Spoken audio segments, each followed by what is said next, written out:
Before, I always thought that old age would come unnoticed, that one day I would just wake up and realize that I was 68, retired, a widow, the mother of a grown son, and all of this was normal.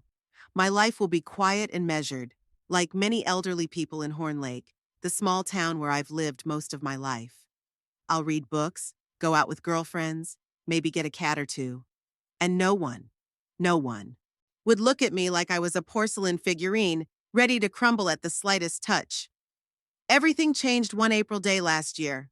I was working in the garden, pruning rose bushes, when suddenly the world swam around me and my right hand refused to obey. I remember looking at the pruning shears clenched in my palm and couldn't understand why my fingers wouldn't unclench.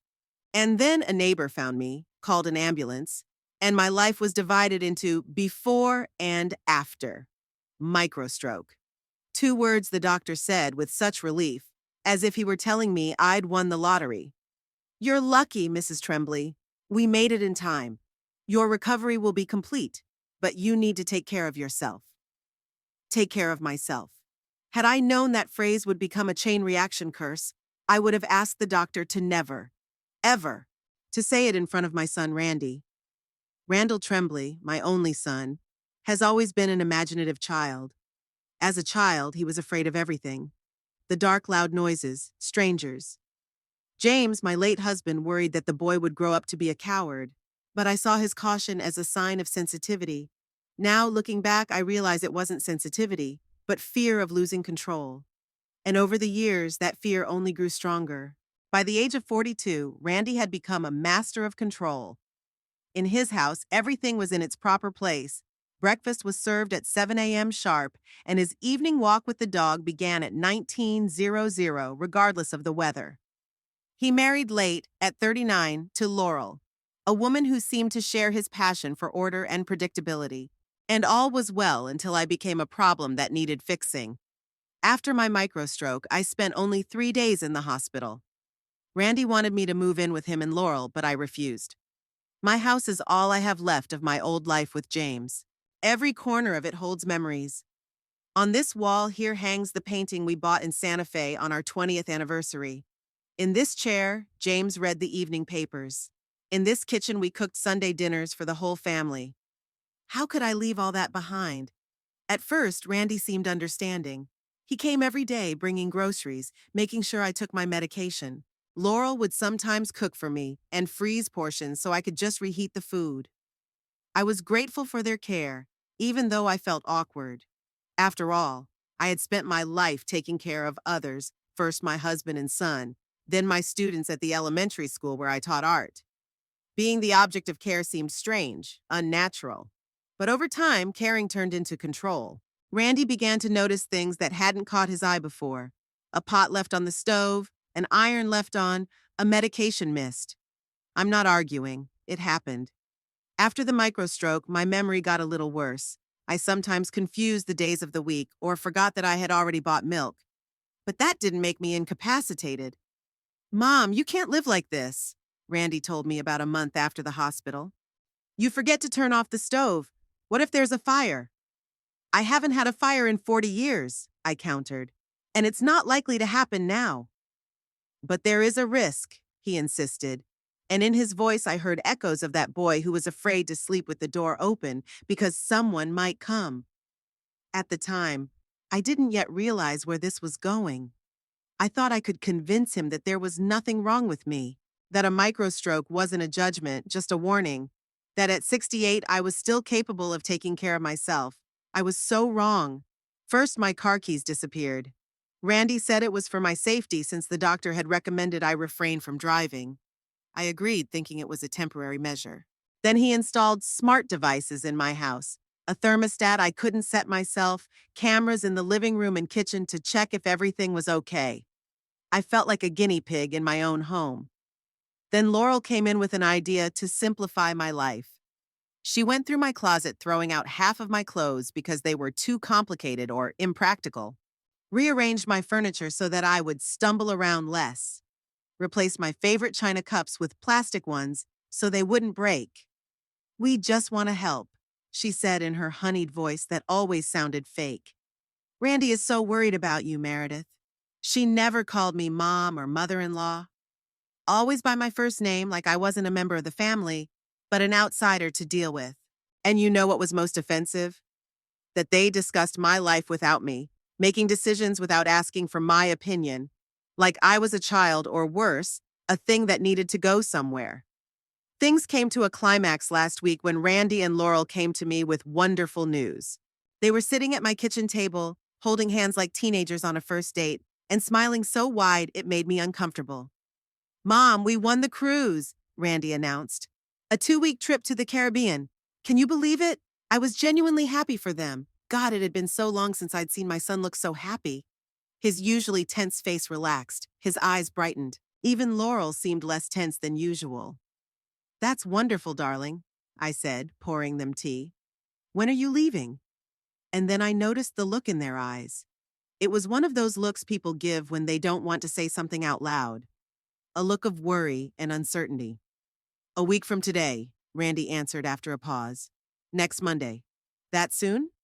I tried to hide my surprise. Well, then you'd better start packing. Laurel, honey, have you decided what you're taking with you? Instead of answering, Laurel looked at Randy, as if expecting him to say something important. He coughed, avoiding my gaze. Actually, Mom, we wanted to discuss, you're staying here while we're gone. I froze with the teapot in my hand. My stay? I'm not going anywhere. I'll be here as usual. That's what we want to talk about, Laurel interjected. We can't leave you alone for 2 weeks. It's too dangerous. Dangerous? I set the kettle on the table with more force than I intended. I'm 68, not 8. I lived alone for 10 years after James died before you two decided I wasn't capable of taking care of myself. That was before the microstroke. Randy objected softly. Things have changed, Mom. I took a deep breath, trying to stay calm. What do you suggest? Hire a nurse? Or maybe you want me to move into a nursing home while you enjoy the sun and sea? Laurel grumbled at my tone, but Randy seemed ready for that reaction. We've been thinking about a few options, he said, pulling a folded piece of paper out of his pocket. I made a list. Of course he made a list. My son couldn't live without lists, plans, and schedules. Option 1, you're moving in with Aunt Vivian for the time being. Vivian, my younger sister, lived in Chicago. I hadn't seen her in 3 years, since she had married her 4th husband and decided that her new life didn't include regular visits to her older sister. No, I said firmly. Next option. Okay, Randy checked his list. Option 2, we hire a caregiver to live here with you. A stranger in my house for 2 weeks? No, thank you. Mom, be reasonable. I'm being perfectly reasonable, Randall. I don't want a stranger in my house. What's next? He sighed and looked at Laurel, who nodded slightly. Option 3, you stay here, but we'll arrange daily visits from a social worker, food deliveries, and regular phone calls. I wondered. That didn't sound so bad. Maybe they were finally starting to listen to my opinion? That could work, I said cautiously. Although I'm perfectly capable of doing my own grocery shopping. No, you can't, Laurel said. Remember last month when you forgot your way home from the supermarket? I felt the color flood my cheeks. It only happened once on a particularly foggy day. I had just taken a wrong turn on the wrong street and was a little confused. A passerby helped me find my way, and all ended well. But Randy and Laurel made a tragedy out of it. It was a one-time thing, I countered. And I could have handled it on my own if you'd given me a chance. We can't take any chances, Randy said with that fake concern in his voice that I was beginning to hate. Mom, understand, we're doing this for your sake. For my sake, I was so tired of that phrase. Every restriction, every intrusion into my life was justified by those words. And the worst part was that I almost believed them.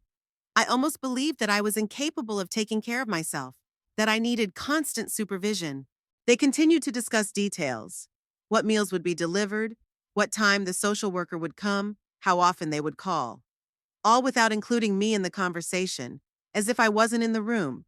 Or worse, as if my opinion meant nothing. I sat at my kitchen table in my house and felt invisible. A ghost who can only observe but not participate in life. And the longer I listened to them plan my existence, the more resentment grew in me. Enough, I said finally, slapping my palm on the table. I'm not a child or an incapacitated old woman. I've lived in this house for 40 years, and I'll be fine for another 2 weeks without your supervision. Randy looked at me with the kind of condescending pity usually reserved for cranky children. Mom, we know that's what you think, but the facts say otherwise. You forget to take your medicine, you get lost in the street, you leave appliances on. Isolated incidents, I objected. Everyone has moments of absent-mindedness. That doesn't make me dangerous to yourself, Laurel finished for me. I'm sorry, Meredith, but that's exactly what's happening, and we can't let you risk your life because of stubbornness. I looked at them, at my son, who had once looked at me with adoration but now saw only a problem to be solved, at his wife, who had never hidden the fact that she saw me as a burden. And in that moment, I realized that I had lost the battle before it even began. But I wasn't prepared for what happened the next day. Randy arrived alone, without Laurel. He looked determined and detached, as if preparing for an unpleasant but necessary procedure. Mom, we've made a decision, he said without even sitting down. For your safety, I'm going to lock you in the house while we're gone. I thought I'd misheard. What did you say? I'll install new locks that can only be opened from the outside.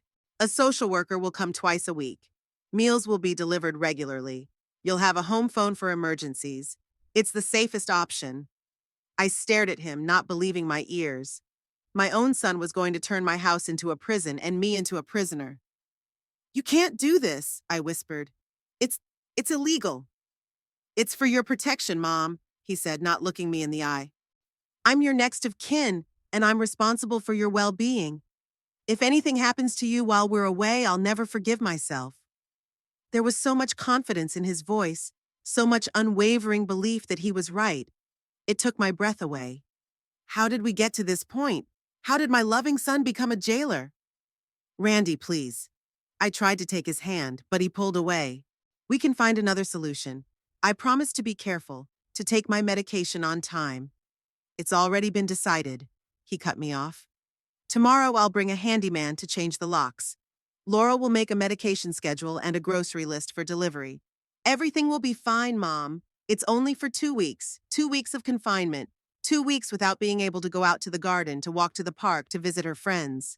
2 weeks of complete helplessness and dependence on the mercy of others. I felt something inside me break. Not pride. It had long been trampled by their care. Something deeper, more fundamental. My belief that I was still a human being, deserving of respect and the right to make my own decisions. Go away, I said quietly. Mom, get out of my house, Randall, now. He looked at me with the same look of pity and annoyance I'd grown accustomed to and headed for the door. I'll be back tomorrow with the master, he said, turning around. Try to understand, Mother. It's the only way to keep you safe. After he left, I sat in silence for a long time, trying to realize what was happening. My son, my only child, was going to lock me in my own home, and there was nothing I could do about it. Or could I? I looked at the picture of James standing on the mantelpiece. My husband never backed down in the face of adversity. If you're backed into a corner, Mary, he often said, don't give up.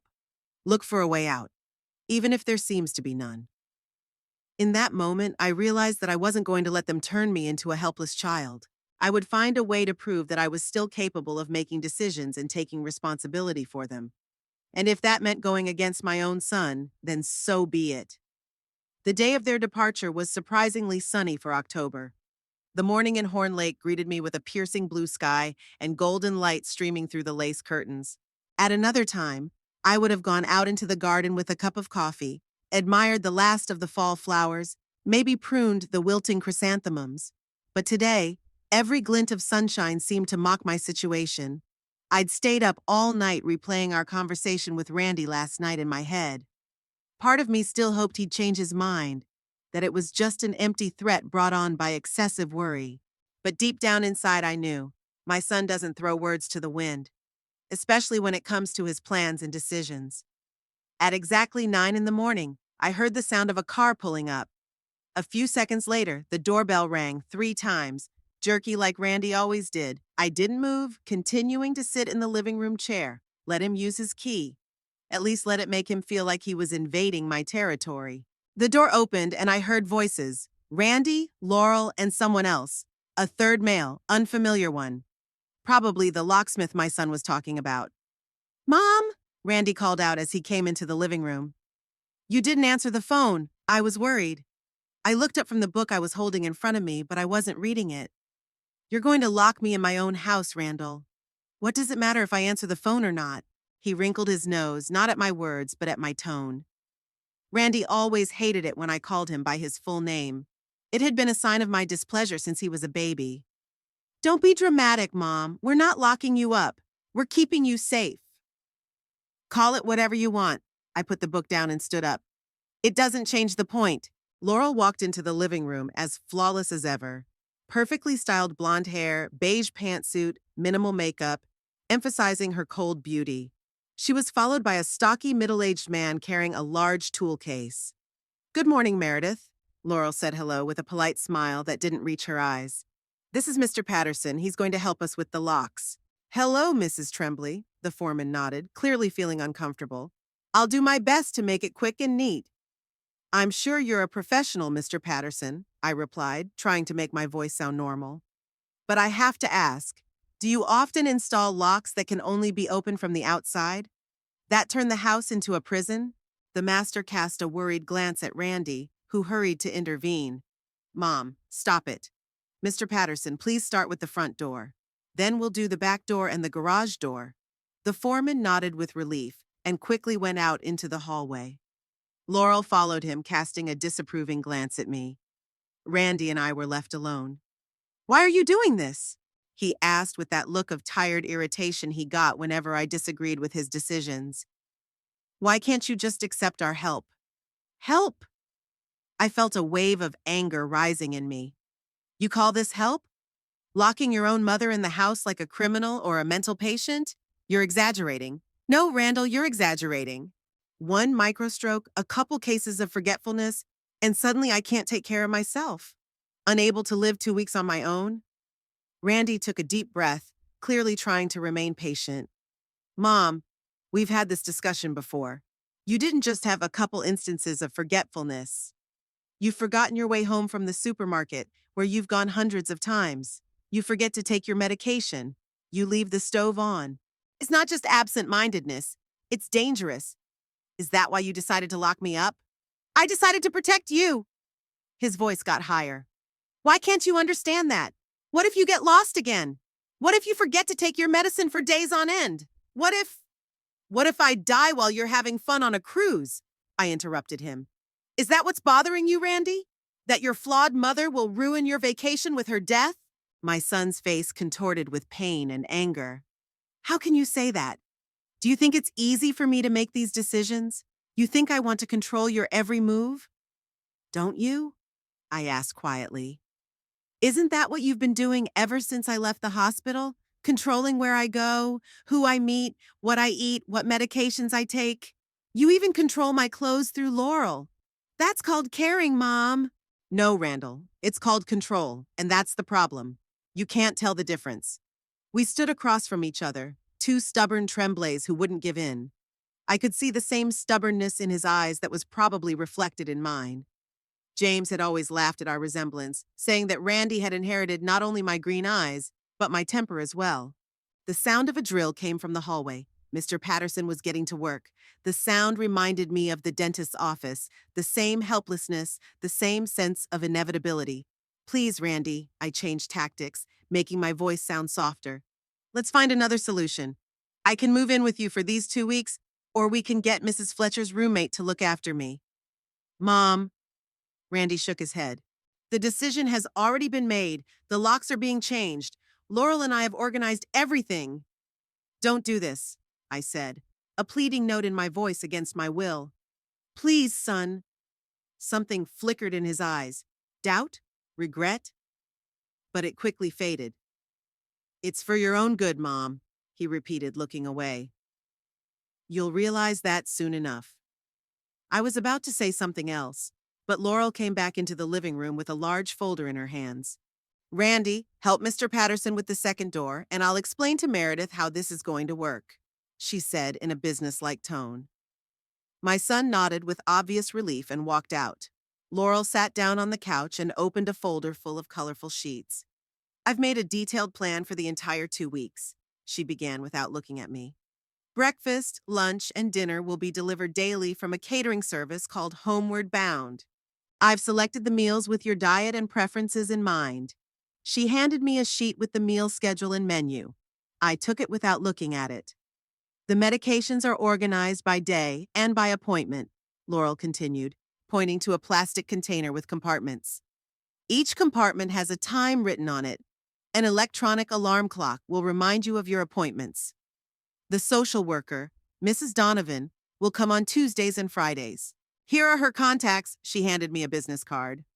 I watched in silence as Laurel methodically laid out her monitoring system in front of me, packed in neat folders and containers. She didn't even notice that I wasn't saying a word, completely absorbed in her organizational process. In the refrigerator, I organized the groceries into shelves, the top one for breakfast, the middle one for lunches, and the bottom one for dinners. Everything is signed and dated. Try not to mix it up.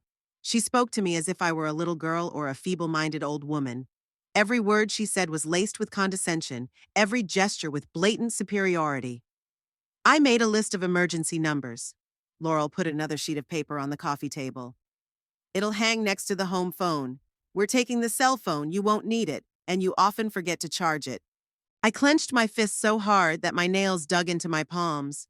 The pain helped me keep quiet. I knew that if I started talking, I wouldn't be able to hold back. There will be limitations with the computer, too, Laurel continued, not noticing my condition. Randy had set it up so that you could only use the basics: email to contact us and a few websites to read the news. No online shopping, no forums or social networking. You're too trusting, Meredith, and the internet is full of scammers. I felt something inside me tearing the last thread of patience. That's enough, I said, standing up. I'm not listening to this. Laurel looked up at me in surprise. Meredith, I'm not done explaining, and I'm done listening. I cut her off. You and Randy have already decided everything. You're turning my house into a prison and me into a prisoner. I get it. You don't have to waste any more of your valuable time with further explanations. She pressed her lips together, clearly unhappy with my reaction. We're doing this for your own good. If you were more cooperative, I almost laughed. You want me to agree to house arrest with a smile? To thank you for depriving me of my last shred of autonomy? You're exaggerating as usual, Laurel sighed. It's a temporary measure, just for 2 weeks. 2 weeks now, then 2 more weeks, then a month. Where's the guarantee that when you and Randy get back from the cruise, you won't decide it's safer for me to stay locked up forever? Something akin to guilt flashed in her eyes, and I realized I'd hit the mark. They'd already discussed that possibility. Oh my God, I whispered, taking a step back. You were really planning this. Meredith, calm down. Laurel stood up, holding out her hand as if trying to steady me. No one's talking about forever. We were just discussing different options for long-term care given your condition. My condition? I felt my hands shaking. My condition is being the mother of a son who locks me in my own home. It is to be the mother-in-law of a woman who treats me like a retard. My condition is to be a person whose dignity is trampled upon by those who should have loved and respected me. At that moment, Randy came back into the living room, attracted by my screams. What's going on here? He asked, looking from me to my wife. Your mother threw a tantrum, Laurel replied coldly. I was just explaining to her how everything was going to be organized, and she started screaming. I wasn't throwing a tantrum, I objected, feeling a helpless rage wash over me. I was expressing my disagreement with what you were doing to me. Mom, please calm down. Randy came over to me and tried to take my hand, but I yanked it away. You're just confirming that you can't control your emotions. It's part of your condition. My condition? I couldn't believe my ears. What condition, Randall? I had a microstroke, not a psychotic break. I'm sane and I have a right to be angry when I'm locked in my own house. See, Randy? Laurel intervened.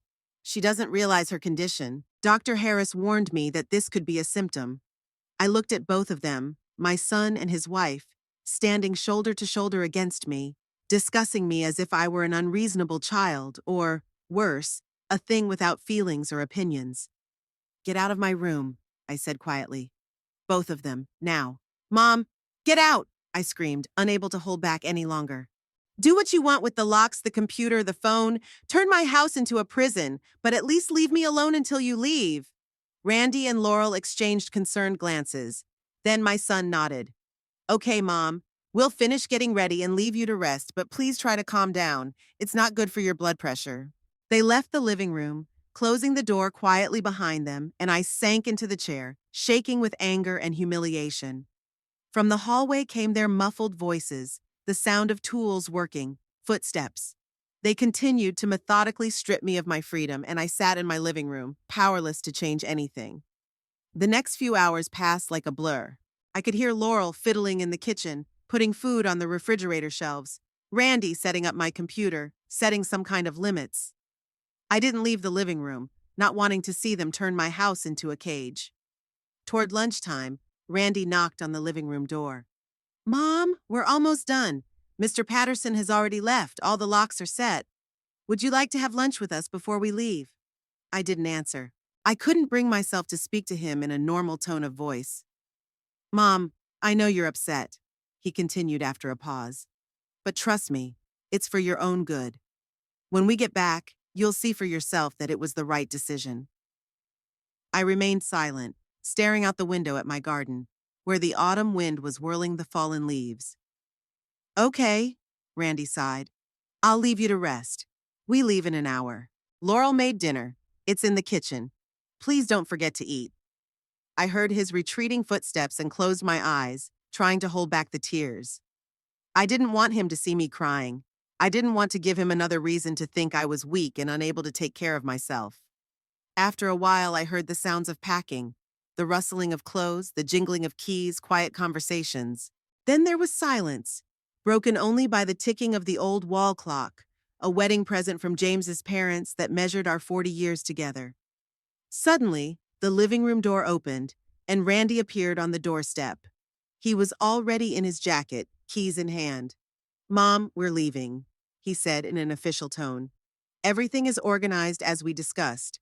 Food delivery will begin tomorrow morning. Mrs. Donovan will come on Tuesday. All the emergency numbers are next to the phone. We'll call every day. I looked at him in silence, at my only son whom I once held in my arms, whose first steps and words were the happiest moments of my life. What happened to that little boy who looked at me with adoration? When did he turn into this cold, controlling man? Is there anything you need before we go? Randy asked, clearly uncomfortable with my silence. Freedom, I finally answered. Give me back my freedom, Randall. His face tensed. Mom, we've talked about this. It's not forever, just for 2 weeks. 2 weeks of unfreedom is still unfreedom. Randy sighed with the look of a man who had run out of patience. I'm not going to discuss this again. We've made up our minds. Yes, you have. Without me. For me. Like I don't exist anymore. Mom, stop being so dramatic. Something in his tone, in that condescending stop dramatizing, was the last straw. How dare you? I stood up, feeling the anger give me strength. How dare you lock me in my own house and then accuse me of being dramatic? You take away the last thing I have left, my independence, my dignity, and expect me to silently accept it? I expect you to be reasonable. Randy raised his voice. That you'll finally realize that you can't live alone. I lived alone for 10 years after your father died, I yelled back, and I was perfectly happy until you and Laurel decided you knew better what I needed. Because you've changed, Mom. Randy raised his voice too. You're not the same person you used to be. You forget things, you get lost, you don't take care of your health. What if you leave the house and get lost? What if you fall and you can't call for help? It's my risk, Randall. It's my choice, my life. And who's going to deal with the consequences if something happens to you? Yeah, always me, he was practically yelling. You're not to be seen by anyone until we get back from the cruise. And don't try to get out. You won't make it anyway. There was a deafening silence. Randy stared at me wide-eyed, clearly shocked by his own outburst. I took a step back, shocked by the force of his anger. Laurel appeared in the doorway, attracted by our screams. What's going on? She asked, shifting her gaze from me to her husband. Randy took a deep breath, trying to pull himself together. Nothing, he finally said. We're leaving, right now. He turned and walked quickly out of the room. Laurel gave me one last look, a strange mixture of triumph and pity, and followed him. I heard them leave the house, the front door close, the car start, and then there was silence. The absolute silence of the empty house I was locked in. Slowly, as if in a dream, I walked to the front door and tried to open it. It didn't work. The new lock was secure. I walked through to the kitchen, to the back door. Same thing. The door to the garage wouldn't budge either. I was trapped. In my own house, like a bird in a cage. The first wave of panic came over me. I rushed to the phone thinking of calling, who? The police. And say what? That my son locked me in for my own safety? They'd probably believe him over me. Especially if Randy showed them my medical records, told them about the microstroke, the instances of forgetfulness. I sank down in my chair, feeling the tears streaming down my cheeks. For the first time in a long time, I allowed myself to truly cry, from anger, from humiliation, from helplessness. I cried until there were no tears left, until my eyes started to water and my throat was dry. Then I just sat staring out the window at my garden, inaccessible now, like a distant planet. The sun was slowly slipping toward the horizon, the shadows lengthening, and I sat there in despair. I don't know how much time passed, maybe an hour, maybe 3, when I suddenly noticed a small bird on the windowsill. Just an ordinary sparrow. Unremarkable. It hopped along the windowsill, turning its head to one side and another, as if studying me through the glass. Then, as if satisfied with what he saw, he spread his wings and flew away. And then it hit me. I could sit here and feel sorry for myself, having spent these 2 weeks in despair and despondency. Or I could use this time to prove to myself that I was still capable of making decisions and taking responsibility for them. Yes, I'm locked in. Yes, my freedom is limited. But my mind still belongs to me. My will is not broken. And maybe there is a chance in this forced isolation, a chance to find a way out, a chance to prove that I am stronger than they think. I rose from my chair, wiped away the rest of my tears, and straightened my back. James always said that real strength came not when things were going well, but when it seemed like there was no way out. Well, it was time to test how strong I was. I started with a thorough inspection of the house. Every door, every window, every possible exit. Randy was thorough. All the windows were closed with new sturdy locks, all the doors securely locked. He'd even locked the attic hatch, as if he expected me to try to escape through the roof. But every system has a weakness. You just have to find it. And I had plenty of time to look. The third day of my confinement was rainy. Drops drummed on the roof, sliding down the window panes, creating the illusion of tears, as if the house itself were mourning my plight. I wandered aimlessly from room to room, trying to find something to do that would take my mind off the confined space. The social worker, Mrs. Donovan, wasn't due until tomorrow, and the food delivery had already taken place early that morning. The young man in the raincoat had left the bags at the door and left without even waiting for me to open it. Apparently, Randy had alerted the delivery service to my special condition. There was suddenly nothing to do in the house where I had lived most of my adult life.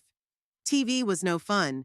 The news was annoying, soap operas seemed empty, and travel documentaries only emphasized my unfreedom.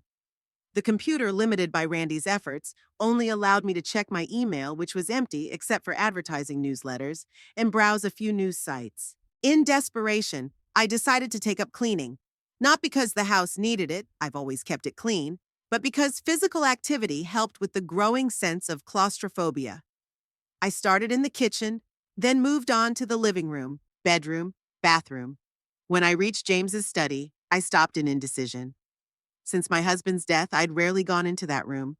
There were too many memories, too much pain of loss. James died suddenly. A heart attack took him in an instant. 10 years passed, and I still sometimes woke up in the middle of the night, instinctively reaching out to his side of the bed. James worked as a security consultant for a large insurance company. He assessed risks, tested defenses, recommended improvements. It was ironic. A man who spent a lifetime concerned with the safety of others couldn't protect himself from his own heart. Overcoming a moment's weakness, I opened the office door. The smell of old books, leather, and the light aroma of tobacco, James loved his pipe, immediately enveloped me. I walked slowly inside, running my hand over the polished surface of the desk. Everything was just as it had been when my husband was alive. stacks of professional magazines, a collection of antique castles, his hobby, and photographs of our family in simple wooden frames. I began dusting off the shelves, gently touching each item, remembering the stories associated with them. There's the model of the first castle James took apart and reassembled when he was 12. There's the Distinguished Service Medal he received in the Army. And here is a small wooden box he brought back from a business trip to Switzerland the year before he died. I took the box in my hands, ran my fingers over the skillful carvings. James kept his treasures, the little things he called the things he held dear to his heart. A dried flower from our first date, a pebble from the beach where we'd spent our honeymoon, a miniature framed photograph of me. As I opened the box, I smiled at these memorabilia. Then my gaze fell on something metallic hidden under the velvet lining. I carefully lifted the fabric and discovered a small set of thin metal tools, lockpicks. I recognized them immediately, even though I'd only seen them a few times in my life.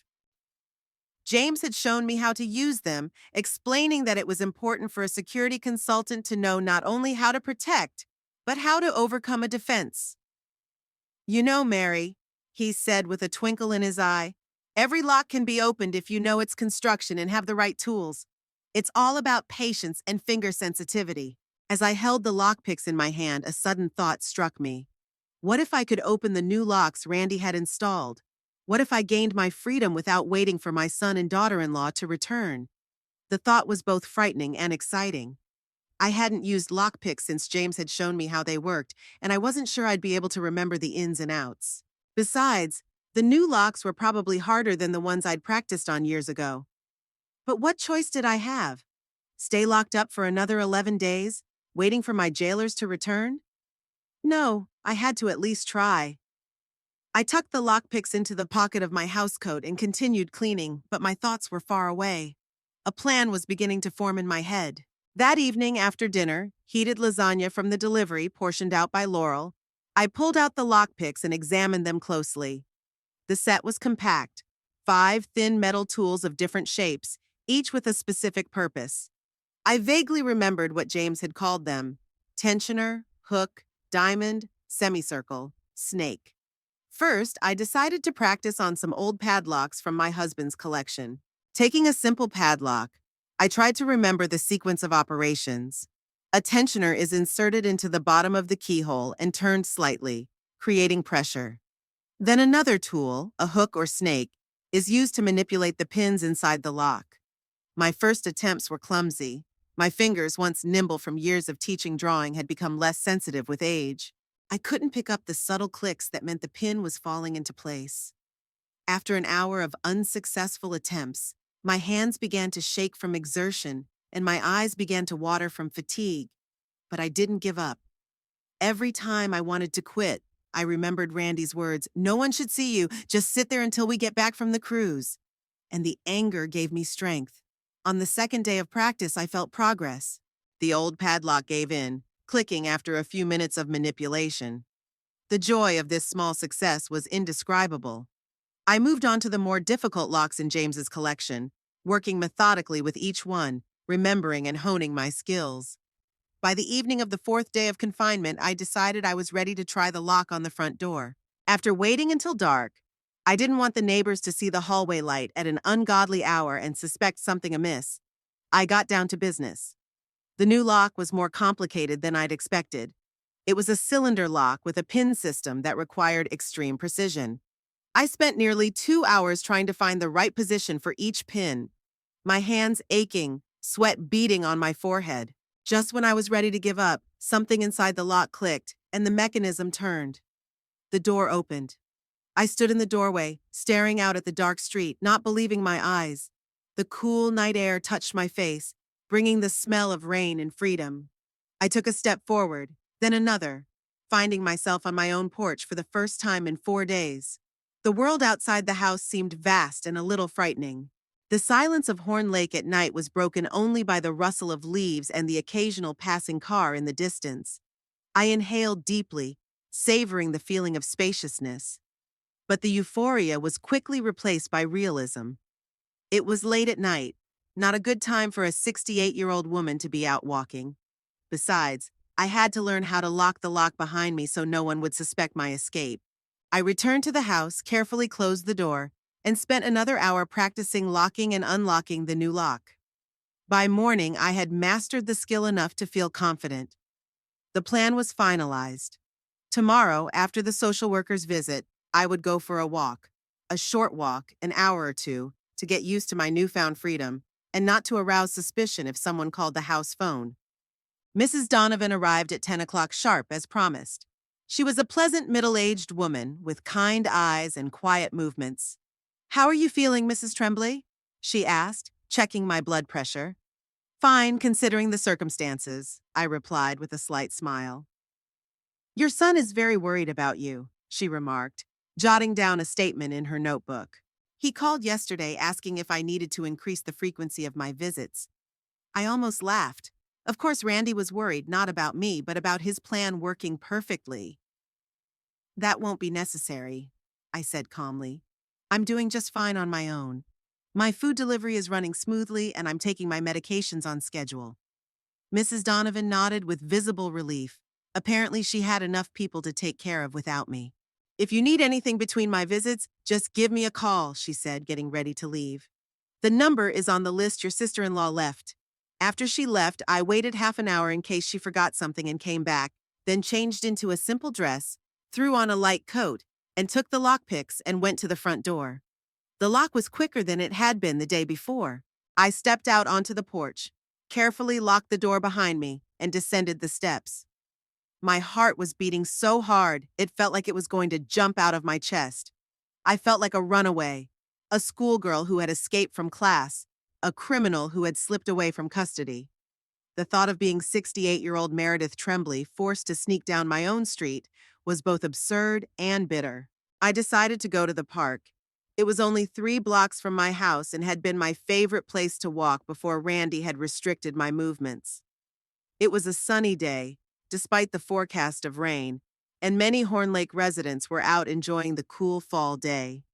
In the park, I sat on a bench by the pond, watching the ducks and enjoying the simple things: the fresh air, the rustling of leaves, the laughter of children from the nearby playground. How little it takes to be happy when you're deprived of even that. "Meredith? Meredith Tremblay, is that you?" I turned around at the sound of a familiar voice and saw Pearl Higgins, my old friend and colleague at the school where I taught art. Pearl, a small, energetic woman with a mop of gray hair, had always reminded me of a hummingbird, just as fast, bright, and restless. "Pearl!" I couldn't help smiling. "How glad I am to see you." We hugged, and Pearl immediately sat down beside me, scrutinizing me. "How are you? I haven't seen you how long? 3 months? Not since you went through that, what's his name, microstroke?" "Almost 6 months," I corrected. "And yes, since then, Randy, restricted my outings." Pearl frowned. "That's what I thought. Called you several times, but your son always answered that you were resting or couldn't come to the phone. I was beginning to worry." I sighed. Of course, Randy was filtering my calls, deciding who I could and couldn't talk to. Pearl, with her straightforwardness and independent views, was clearly not one of the approved contacts. "As you can see, I'm alive and relatively healthy," I said, trying to sound cheerful. "I'm just grounded." "What do you mean?" Pearl frowned even harder, and I told her everything about Randy and Laurel's growing control, about the cruise they'd won, about the new locks, and how I'd discovered James's lockpicks and learned how to use them. "Damn it, Meredith!" Pearl exclaimed when I was done. A few bystanders turned at the sound of her voice, and she lowered her tone. "I mean, that's illegal. He has no right to lock you up, even if he is your son." "I know," I nodded. "But he's convinced that he's acting in my best interests, that I can't take care of myself." "Bullshit!" Pearl snorted. "I've known you for 40 years, Meredith. You've always been the most organized and focused of us. One microstroke couldn't change that." Her indignation and faith in me was like a balm to my soul. For the first time in a long time, someone wasn't looking at me with pity or condescension, but with respect. "What are you going to do?" Pearl asked. "You can't just wait for them to come back and continue to control your life." "I don't know," I answered honestly. "For now, I'm just enjoying being able to get out of the house. But you're right, we need a plan for the future." Pearl thought, tapping her fingers on the bench. You know what? Our book club is meeting tomorrow. You should come. We miss your sharp mind, and you could use the socializing. Plus, we have a new member, Elliot Pierce. He's a retired lawyer who specialized in family law. He might be able to give you some useful advice. I hesitated. On the one hand, the idea of getting out of the house, seeing old friends, socializing with new people was incredibly tempting. On the other hand, the risk of being discovered increased with each trip. Don't worry, Pearl said as if she'd read my mind. We're meeting in the library, in the little meeting room. We don't get many people in there except us. And no one will call you at home, I promise. Okay, I decided. What time and where exactly? 2 o'clock City Library, meeting room on the second floor. Do you remember where that is? I nodded. It was about a 20-minute walk from my house, a manageable distance even for my 68-year-old legs. We talked some more with Pearl about life in Horn Lake, about our mutual acquaintances, about new books. Then I looked at my watch and realized it was time to go back. Another food delivery was coming soon. See you tomorrow, Meredith. Pearl hugged me goodbye. And remember, you're not alone. You have friends who will help you. I got home just in time for the delivery guy to show up 10 minutes after me. I spent the whole evening in high spirits, looking forward to tomorrow's meeting. For the first time in a long time, I had hope. The next day, I carefully prepared to go out. I picked out my best casual dress, a dark blue one with a small floral pattern that Laurel had somehow miraculously not thrown out when she'd simplified my closet. I styled my hair, even applied light makeup. Looking in the mirror, I was surprised to notice that I looked much younger and more energetic than I had in months. There was a sparkle in my eyes, and my cheeks were slightly flushed with excitement. I left the house at precisely 1:30, making sure there were no strangers on the street who might report my escape to Randy. It took a little longer than I'd expected to get to the library because of my age and my long absence from walking. But I got there on time, went up to the second floor and found the room I wanted. Pearl saw me as soon as I opened the door and waved happily. Friends, look who's here! Meredith Tremblay, our prodigal sheep. There were 10 people in the room, mostly women my age or slightly younger. I recognized a few, former schoolmates, neighbors, old acquaintances. All of them greeted me with sincere warmth, asked me about my health, and expressed their joy at meeting me. This is the new member I told you about, Pearl said, leading me over to a tall, gray-haired man with a neat beard. Elliot Pierce, former lawyer, current book lover, and literary critic. Elliot smiled and extended his hand to me. He had an open, friendly face with intelligent gray eyes and a network of wrinkles that spoke of a habit of smiling. It's a pleasure to meet you, Mrs. Tremblay, he said in a low, well-pitched voice. Pearl has told me a lot about you. Just Meredith, please, I said, shaking his hand. Nice to meet you, too. The book club meeting began with a discussion of the last book I'd read, a novel about an old woman in her 70s who traveled around the world against the wishes of her adult children. I hadn't read the book, but the topic was so close to my heart that I actively participated in the discussion. It's amazing how society infantilizes older people, I remarked at one point. As soon as you reach a certain age, people start treating you like a child, unable to make decisions. I agree, Elliot nodded. In my law practice, I've seen it a lot. Well-intentioned adult children take control of their parents' lives, not realizing that they are robbing them of their dignity and autonomy. That's exactly what's happening to Meredith, Pearl interjected, giving me an apologetic look. I'm sorry, honey, but I told Elliot about your situation.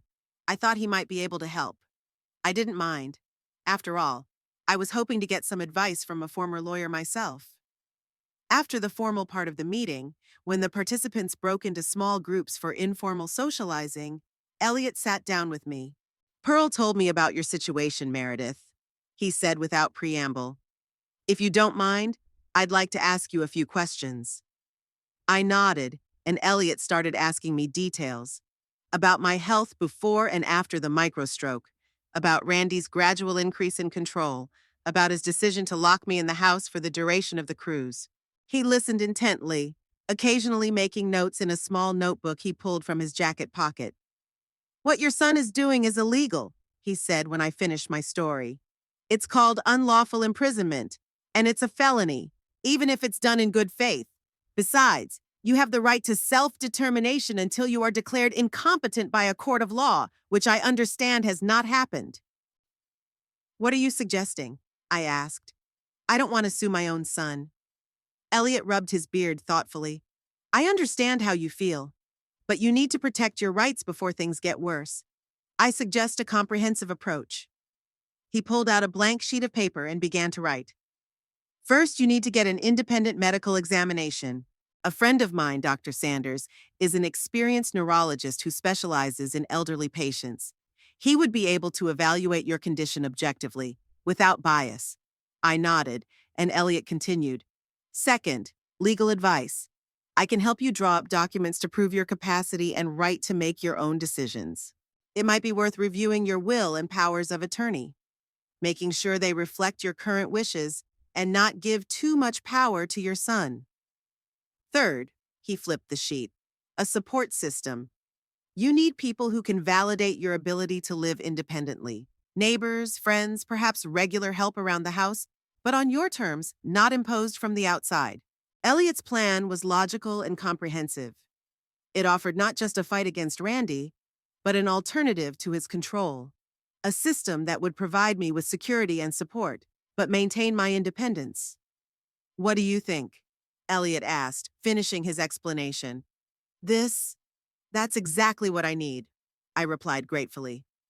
But I'm not sure I can organize it all in the time I have left. Randy will be back in a week. We'll help, Pearl intervened, coming over to us with a cup of tea. You have a whole army of support now, Mrs. Tremblay. Don't we, friends? She looked around the room, and several people nodded vigorously. I felt a lump come up in my throat, from gratitude, from relief, from the realization that I was no longer alone in my struggle. Thank you, I said, trying to hold back tears. All of you. The morning started with a phone call. I was just eating breakfast when there was the sharp sound of the old-fashioned machine Randy had left me instead of my cell phone. It was my son on the other end of the line. Mom, it's me. How are you? His voice sounded carefree, with a hint of that artificial cheerfulness that people often use to mask anxiety. There was the sound of waves and distant voices in the background. It's all right, Randall, I said, trying to keep my voice normal. How was your vacation? It was great. We went on a coral reef tour yesterday, and today we're going to a winery. Laurel is raving about the local food. I listened to his enthusiastic account of the cruise, nodding even though he couldn't see me and mechanically responding in the right places. A mixture of bitterness and determination simmered inside me. While they were enjoying their vacation, I was planning my release. Is the social worker coming? Is the food delivery working fine? Randy asked after another colorful description of the Caribbean sunset. Yes, everything is on schedule, I replied. Mrs. Donovan was in yesterday to check my blood pressure. She said it was fine. That's great. I could hear the relief in his voice. We were really worried that you might, forget to take your meds or heat your food wrong. I gritted my teeth, holding back the urge to tell him that not only was I warming up the food correctly, but I was also getting out of the house he'd turned into a prison, socializing with friends, and planning legal action against his vigilante behavior. I'm doing fine, Randy, I said instead. Don't worry and enjoy your vacation. After talking to my son, I set about packing. Today was the big day, the first step in my plan to regain my independence. Elliot had made an appointment with Dr. Sanders, his neurologist friend, for 10 in the morning. Pearl was to pick me up by car at 9:30. I dressed carefully, choosing a strict pantsuit that I'd managed to hide from Laurel's sorting. I gathered all my medical records I could find. My hospital discharge papers from my microstroke, the results of my latest tests, a list of the medications I was taking. At exactly 9:30, Pearl's blue Toyota pulled up in front of the house. I got out quickly, locking the door behind me, and sat in the front seat. Ready for battle? Pearl asked with a mischievous grin as she pulled into the driveway. More than ever, I replied, buckling my seatbelt. Dr. Sanders' clinic was located in a new medical center on the outskirts of Horn Lake. The modern glass and concrete building looked imposing, but inside it was cozy and friendly. Elliot was already waiting for us in the reception area, leafing through a medical journal. Good morning, ladies, he greeted us, standing up. Dr. Sanders is ready to see us right away. He cleared out the entire morning. Dr. William Sanders appeared to be a short, full-bodied man with shrewd dark eyes and a neat gray beard. He greeted me warmly, as if we were old acquaintances, and offered me a comfortable chair across from his desk. "Elliot told me your situation, Mrs. Tremblay," he began, reviewing the papers I'd brought with me. "I have to say that I find your son's actions professionally perplexing. A microstroke is a serious condition, of course, but it's no reason for such a drastic restriction of freedom." I nodded, relieved that I was finally being taken seriously. "I'll be doing a full neurological exam today," the doctor continued. "It will include an evaluation of cognitive function, memory, coordination, speech, and other aspects. It will take about 3 hours. If you don't mind, I'd also like to do an MRI of the brain to compare with the results that were obtained immediately after the microstroke." "I agree to all the necessary procedures," I replied firmly. The next few hours passed in intense tests and examinations. Dr. Sanders was thorough and attentive, yet friendly. He explained each test, its purpose, and what exactly it was evaluating. I did my best, realizing how important these results were to my future. After all the procedures were completed, we reconvened in the doctor's office. Pearl and Elliot, who had been waiting for me in the waiting room all this time, joined us. "Well, Mrs. Tremblay," Dr. Sanders said, reviewing the test results, "I can safely say that you are in excellent shape for your age and the microstroke you suffered. Your cognitive function is virtually intact, your memory is good, your coordination is normal. Yes, there are some age-related changes, but they are not out of the norm, and certainly not a reason to limit your independence." I felt the tension I had been carrying around for months begin to let go. My suspicions were confirmed. I wasn't the incapacitated old woman Randy and Laurel had tried to make me out to be. "I will prepare a detailed report," the doctor continued, "stating that you are fully capable of living independently with minimal support. By minimal support, I mean regular medical checkups and perhaps assistance with heavy physical tasks. But locking you in the house? That's completely medically unreasonable." "Thank you, doctor," I said, feeling tears of relief come to my eyes. "You have no idea how much this means to me." "I can only guess," he replied gently. "Losing independence is one of the biggest fears for seniors. Sometimes it is medically necessary, but much more often it is unnecessary because of the fears and concerns of relatives." After the clinic, Elliot took us to the office of his colleague, attorney Miles Corrigan, who specializes in elder rights. Miles turned out to be an energetic, middle-aged man with a penetrating eye and fast speech. "What your son did, Mrs. Tremblay," he said after I'd outlined my story, "is unlawful imprisonment, and it falls under the penal code. Even if he acted in good faith, the law is on your side." "I don't want to sue Randy," I replied, "but I need to protect myself from further attempts at control." Miles nodded, making notes in his notebook. "There are several legal mechanisms we can use. First, a declaration of capacity, supported by Dr. Sanders's report. Second, a review of your will and any powers of attorney that may give your son too much power over your affairs. Third, we can prepare an advance medical directive that clearly defines who can make what decisions in the event that you do become incapacitated in the future." We spent 2 hours in Miles' office, carefully going over each document.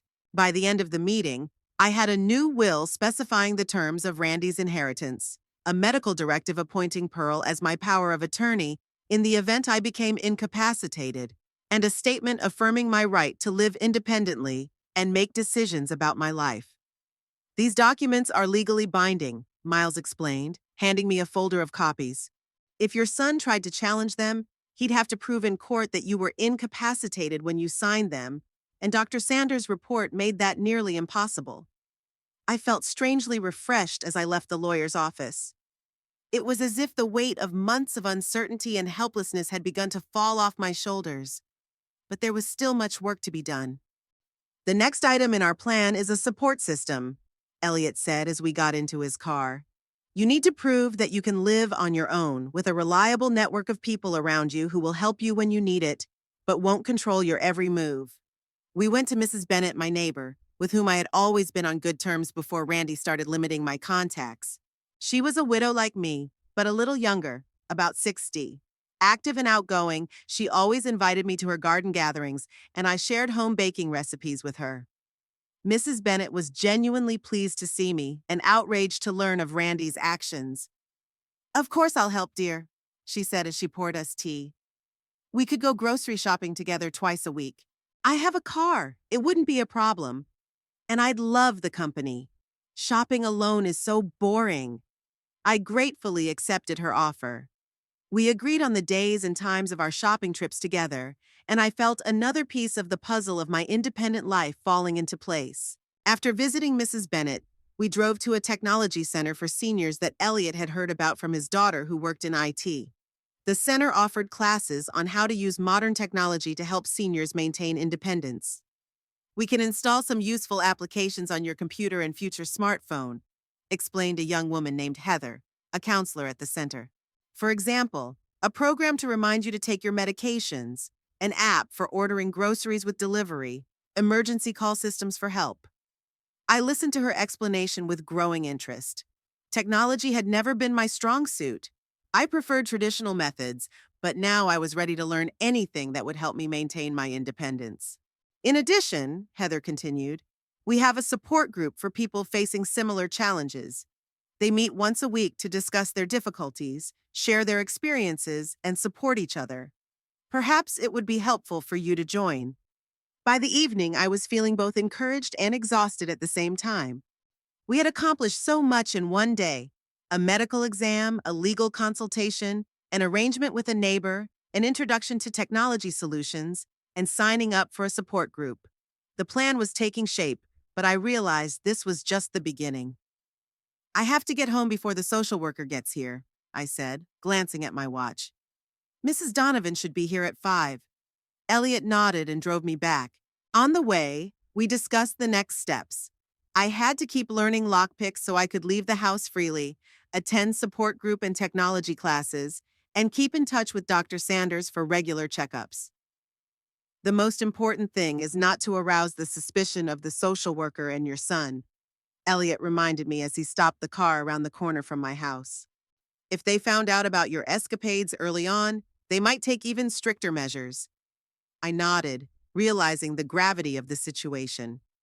I had to be very careful to get home on time, to leave no trace of my escapades. "Thank you," I said, shaking Elliot's hand, "for everything you do for me." "You're welcome," he smiled. "I just can't stand injustice, especially when it's disguised as caring." I got home 20 minutes before Mrs. Donovan arrived.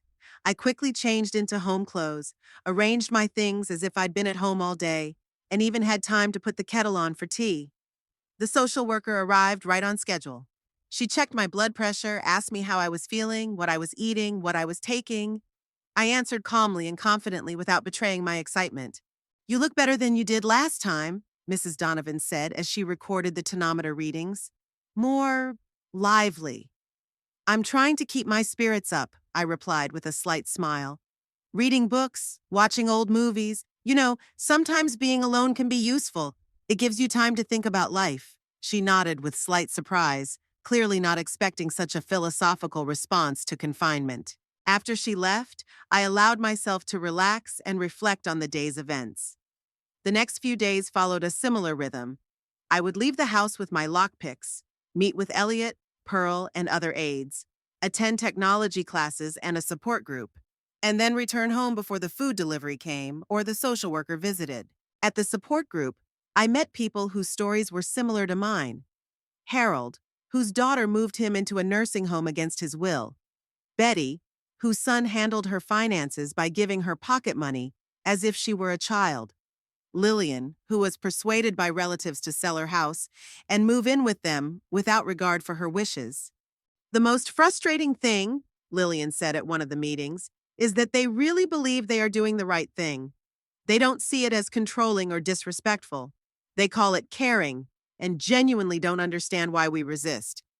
I nodded, recognizing my situation in her words. Randy wasn't a villain. He really did care about me.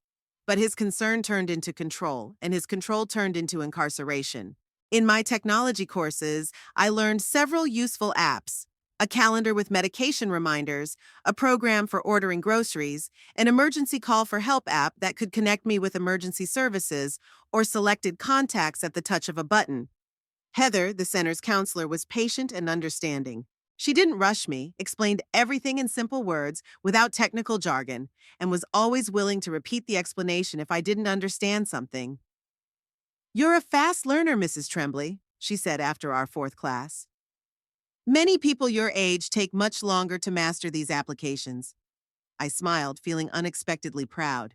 At 68, I was mastering new technologies, making plans, fighting for my independence, while my 42-year-old son thought I was practically incapacitated. With Mrs. Bennet, we made several grocery shopping trips together. She proved to be a wonderful companion, cheerful, energetic, with a sharp mind and sense of humor. We discussed books, shared memories of our late husbands, and talked about gardening and cooking.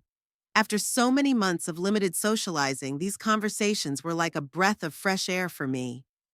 "You know, Meredith," she said one day as we drove back from the supermarket, "I always thought you were one of the most collected and organized women in our neighborhood. I can't imagine how your son could think you weren't capable of taking care of yourself." "Fear," I replied as I helped her unload the bags from the car. Randy had always been afraid of change, of uncertainty. My microstrokes scared him, made him see me vulnerable. And Laurel, I think she just sees me as a liability. "Well, they'll get a surprise soon enough," Mrs. Bennet said with a wink. "When they come back and find that you've not only survived without their control, but you've completely reorganized your life." I smiled, imagining the look on Randy's face when he found out about all the changes, but the smile quickly faded, replaced by concern. I didn't know how he would react. Would he accept my decision, or would he try to exert even tighter control? Elliot reassured me, telling me that legally I was protected, that the new documents gave me the right to self-determination, that Dr. Sanders' report confirmed my legal capacity. But I knew my son. He was stubborn and thought he always knew best. 2 days before Randy and Laurel returned, Elliot, Pearl, Miles, and I gathered at Pearl's house for a final discussion of the plan. On the table were all the documents we had prepared: the medical report, the legal papers, the schedule for my new support system. "So," Miles said, reviewing the paperwork, "when your son and daughter-in-law return, you will present them with a fait accompli. Not only have you survived their absence without problems, but you have organized your life so that you can maintain your independence with the necessary support. If they insist on continued control," Elliot added, "you will show them these documents and explain that you are prepared to take legal action if they do not accept your decision." "And if they try to challenge your legal capacity?" Pearl asked, always thinking of worst-case scenarios. "They'd have to prove in court that Mrs. Tremblay is incompetent," Miles answered. "And with Dr. Sanders' report and the testimony of all of you about her activity and clarity of mind in the last few days, that would be next to impossible." I listened to their discussion, feeling a strange mixture of determination and fear. I didn't want conflict with my son. I didn't want to threaten him with a lawsuit or a severed relationship. But I also couldn't continue to live in a cage, even if gilded with care. "There's something else," I said as the discussion began to die down. "I want you all at my house when Randy and Laurel return, not just as witnesses, but as moral support." They looked at each other for a moment, and then Pearl nodded decisively. "Of course we'll be with you, all of us, including Dr. Sanders if he can." "I'll call him," Elliot said. "I think he'll agree. He was very indignant about your situation." When I got home that evening, I sat in the chair for a long time, looking at the pictures on the mantelpiece. James, young and smiling. Randy in his graduation robe. The three of us at a picnic years ago. A happy family that had slowly disintegrated. First with James's death, now with this conflict between my son and me. I didn't know how our confrontation would end, but I was sure of one thing. I would no longer live in a cage created by other people's fears and control. I deserve dignity and the right to decide for myself how to live out my remaining years. With that thought in mind, I went to bed preparing for my last day of freedom before Randy and Laurel returned from their Caribbean cruise. The day of Randy and Laurel's return came unexpectedly quickly. 2 weeks that initially seemed like an eternity of confinement flew by in a whirlwind of activity and preparation. I woke up early, at first light, and immediately felt excitement mixed with determination. Today was going to be the day everything was going to be decided. Randy had called the day before, letting me know that their plane would land at 11 in the morning, and they would be at my place by about 2 o'clock in the afternoon. That gave us plenty of time to get ready. I started by cleaning the house not because I wanted to impress my son and daughter-in-law, but so they couldn't pick on my ability to keep things tidy. Then I made a light lunch, sandwiches, salad, homemade lemonade. Cooking always calmed me down, allowed me to focus on simple, understandable actions. At exactly noon, my allies began to arrive. Pearl was the first to arrive with a basket of fresh buns. "Nervous?" she asked, helping me set out the teacups. "Of course I am," I answered honestly. "This is my son, Pearl, my only child. I don't want a war with him, but I can't go on living by his rules." She squeezed my hand in silent support. Pearl, with her 3 grown children, was well aware of the complexity of parent-child relationships, especially when the roles begin to change. Soon, Elliot and Dr. Sanders arrived, then Miles with a folder of papers, and finally Mrs. Bennett, my neighbor, who had become an important part of my new support system. They settled into the living room talking softly, creating an air of quiet confidence that helped me cope with my growing anxiety. At 2:15, I heard the sound of a car pulling up. I looked out the window and saw a cab with Randy and Laurel getting out, tanned and rested. They looked happy, carefree, like I hadn't seen them in a long time. Randy paid the driver. Laurel fixed her hair, and they headed for the door, unaware of what awaited them inside. I took a deep breath, met my eyes with Elliot, who nodded encouragingly, and went to open the door. "Mom!" Randy smiled broadly when he saw me. "It's so good to see you! You're looking good!" He hugged me, and for a moment I felt a rush of tenderness for my son. Despite everything that had happened, I loved him. "Hello, Randall," I said, pulling away. "Hello, Laurel. How was the cruise?" "Just fine," Laurel said with the fake politeness she always used when talking to me. "The Caribbean is amazing. We brought you some souvenirs." "How nice," I said in a neutral tone. "Come into the living room. We have guests." Randy frowned, clearly surprised. "Guests? What guests? How did they get in the house?" I didn't answer, just turned and walked into the living room, knowing they would follow me. When Randy and Laurel entered the room and saw the 5 people sitting there, their faces expressed such amazement that in another situation I would have laughed. "What's going on?" Randy asked, shifting his gaze from me to the crowd. "Who are all these people? How did they get in?" "I let them in," I answered calmly. "Randy, Laurel, let me introduce you to Pearl Higgins, an old friend of mine, Elliot Pierce, a former lawyer, Dr. William Sanders, a neurologist, Miles Corrigan, a practicing attorney, and Mrs. Bennett, my neighbor. They've helped me over these past 2 weeks to understand and change some things in my life."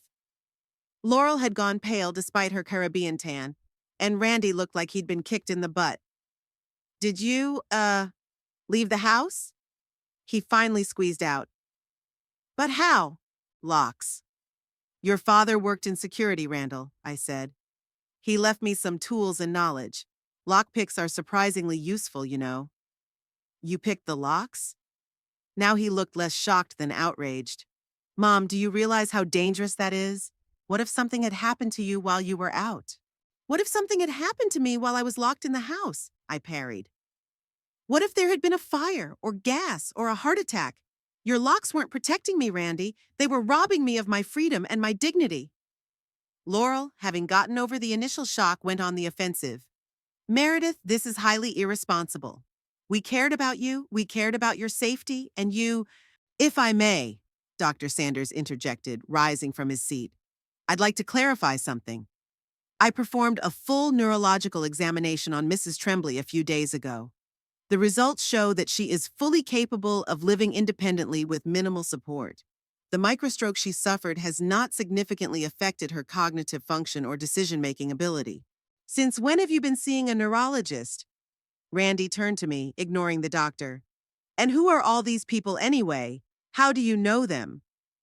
"If you'll excuse me." Miles now stood up. "I'm Mrs. Tremblay's attorney. Over the past 2 weeks, we have prepared a number of legal documents which I would like to present to you. He opened his folder and pulled out several papers. First, a declaration of capacity, supported by a medical report from Dr. Sanders. Second, a revised will. Third, a medical directive appointing Mrs. Higgins as trustee in the event of Mrs. Trembley's incapacity. Randy looked like he'd been betrayed. He turned to me and I saw the pain in his eyes that stabbed me in the heart. Mom, why? I've always cared for you, always wanted the best for you. I know, son, my voice softened. I don't doubt your intentions. But caring is not control. You locked me in my own house. You've taken away my cell phone, restricted my computer, forbidden me to go outside. That's not caring, Randy. That's prison. You went behind our backs, Laurel intervened, eyes flashing. While we were resting, believing you were all right, you organized this. She circled the room. It's manipulation, Meredith. Pure manipulation. No, Laurel. I looked her straight in the eye.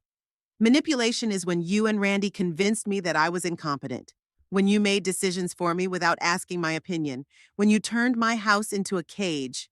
I just got back what you took from me, my freedom and my dignity. There was a heavy silence in the room. Randy stared at the floor. Laurel pressed her lips into a thin line. My friends and counselors sat in silence, realizing that this was a moment between me and my family. I've rewritten my will, I finally said. Randy, you have always been and will remain my sole heir. But now there's a condition. You will only inherit if you stop trying to control my life. If you continue, everything goes to the Senior Citizens Fund. Are you blackmailing me? Randy looked up, anger in his eyes. Are you using the money to make me comply? No, son. I'm just setting boundaries, and I'm giving you the choice to respect them or not. And if we say no? Laurel asked, crossing her arms across her chest. If we think you still need our help and control, then I'll file for unlawful imprisonment, I said firmly. And I'll file a restraining order against you from coming near me in my home. I don't want that, Laurel. I want a relationship with both of you, but on my terms, not yours. Randy looked shocked. He looked at Dr. Sanders, then at Miles, as if trying to find a catch. It can't be, he muttered.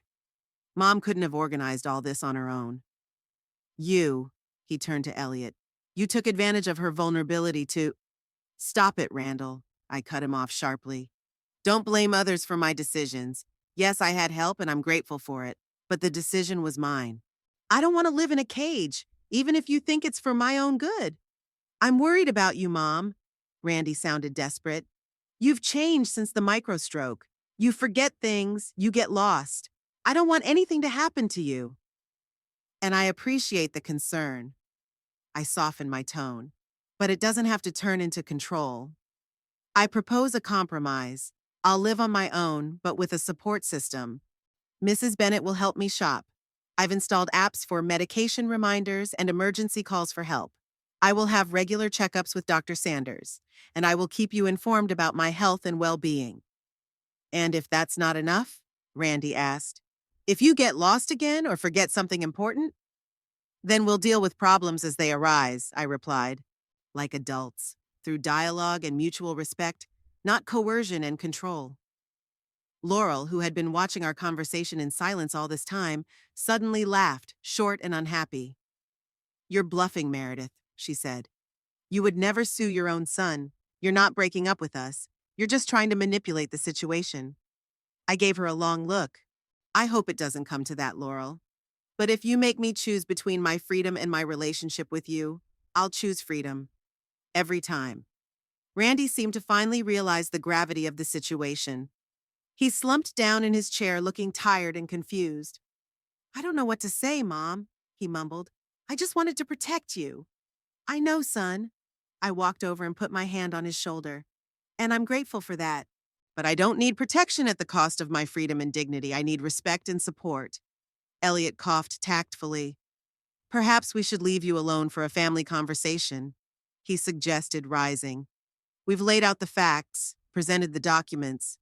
This is a family matter now. The others nodded in agreement and began to pack up.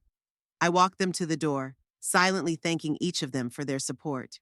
When everyone was gone, I returned to the living room, where Randy and Laurel sat in tense silence. So, I said, sitting down across from them, Let's talk, like adults. What's there to talk about? Laurel exclaimed. You've already decided everything. You've prepared the paperwork, found a lawyer, even rewritten the will. All behind our backs. Just like you decided to lock me in the house? I parried. Behind my back? Without my consent? Laurel opened her mouth to reply, but Randy stopped her with a hand on her knee. She's right, Laurel, he said quietly. We really did decide this on our own without asking her opinion. Laurel looked indignant but remained silent. Randy turned to me, and in his eyes I saw a mixture of pain, confusion, and maybe a glimmer of understanding. Mom, I don't know if I can just let go of control. I'm too scared for you. I'm not asking you to stop worrying, I replied softly. I'm asking you to respect my right to choose, even if you don't agree with it. I'm not asking you to see me as a helpless child, but as an adult with experience and wisdom. What if you get lost again, or forget to take your medication? Then I'll use the support system I've created. I'll call Mrs. Bennett or use the emergency app or consult with Dr. Sanders. I know my limitations, Randy. I'm not denying that the microstroke has affected me, but I'm not helpless. We talked for a long time. Randy asked questions about my new support system, about the doctor's appointments, about the apps I had mastered. Laurel was silent most of the time, only occasionally inserting a skeptical remark. I patiently answered, explained, persuaded. Gradually, the tension in the room began to subside.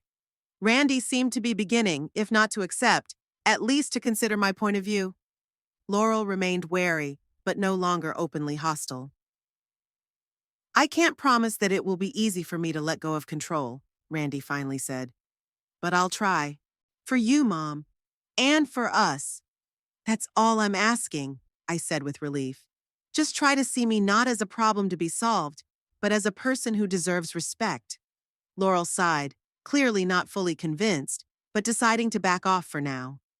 I hope you realize what you're doing, Meredith, she said, and that it's your responsibility, not ours. That's exactly what I want, Laurel, I nodded. The right to make decisions and take responsibility for them. We ended the conversation, not in complete agreement, but in a kind of truce.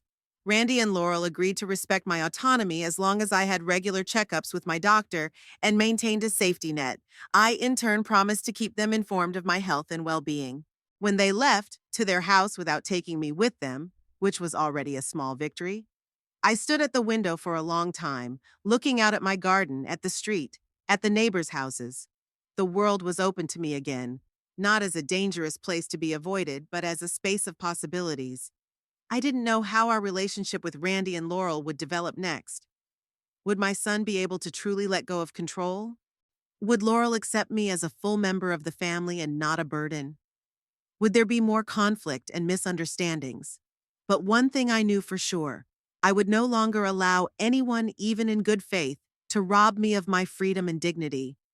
I found the strength to fight, found support in new friends, and created a system that allowed me to live independently, but not in isolation. Pearl called me that evening. So, did everything go okay after we left? She asked with concern in her voice. As normal as possible, I answered. Not perfect, but we're moving in the right direction. I'm so proud of you, Meredith, she said. You reminded me that it's never too late to stand up for yourself.